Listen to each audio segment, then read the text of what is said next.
Rumah tangga di ujung tanduk, pria ini ungkap pengorbanan Sule, Natalie Holzer acuh, demi Allah.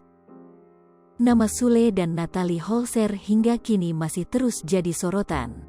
Tak ada angin, tak ada hujan, perpisahan menimpa rumah tangga Sule dan Natalie Holzer. Dikira pasrah, Natalie Holzer minta pisah, terkuak pengorbanan Sule untuk ibu sambung Putri Delina. Tak banyak muncul di media untuk bongkar aib rumah tangganya, diam-diam Sule ayah Putri Delina lakukan ini demi Natalie Holzer. Masih ada rasa, benarkah apa yang dilakukan Sule ayah Putri Delina ke Natalie Holzer demi cinta?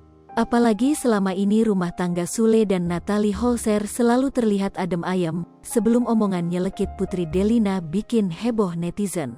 Perpisahan Natalie Holzer dan Sule juga banyak disayangkan oleh netizen.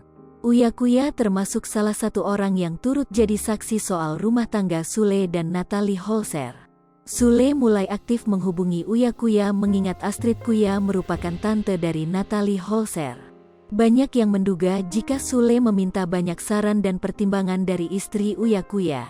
Uya Kuya pun diminta Sule untuk merahasiakan soal kondisi rumah tangganya saat ini. Jujur kaget, karena kami gak pengen keponakan atau sepupunya cerai, ungkap Uya Kuya dilansir dari kanal YouTube RCTI Infotainment. Memanfaatkan adanya hubungan keluarga, Uya Kuya pun berusaha keras untuk membantu Sule menyelesaikan masalahnya dengan Natalie Holzer. Bahkan Uya Kuya siap jika dipercaya menjadi penengah antara Sule dan Natalie Holzer. Demi Allah, saya bilang ke Natalie kalau bisa rujuk kenapa gak rujuk. Saya juga sudah mengajak mereka untuk bertemu tanpa podcast, tanpa kamera, tanpa apapun, tapi cuma gak tahu. Silakan kalau siap hubungi gua, kata Uya Kuya. Namun Natalie Holzer tampak acuh dan kekeh ingin pisah dari Sule. Lipopo TV, jangan lupa komen, like, dan subscribe, serta tonton terus berita-berita terupdate lainnya ya.